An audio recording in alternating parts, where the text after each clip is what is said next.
Inaresto ng mga otoridad ang tatlong individual matapos maaktuhang nagsusugal sa District 1, Cagayan City, Isabela. Ang mga naaresto ay sina alias Dana, 70 years old, alias Aga, 52 years old, at alias Maria, 38 years old na pawang mga residente ng nasabing barangay. Si alias Jojo na kasamang naglalaro ng mga sospek ay pinaghahanap ng mga kapulisan matapos itong tumakas. Sa nakuhang impormasyon ng Bombo Radyo Kawayan sa Cagayan City Police Station, nakatanggap ng impormasyon ng kanilang operatiba hinggil sa illegal na pagsusugal ng mga sospek sa loob ng isang bahay.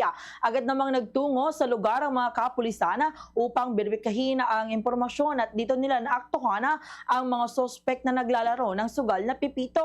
Nakumpiska sa kanilang pag-iingat ang 3 piraso ng baraha at isang set na ginamit sa paglalaro at bet money na nagkakahalaga ng humigit kumulang 685 pesos.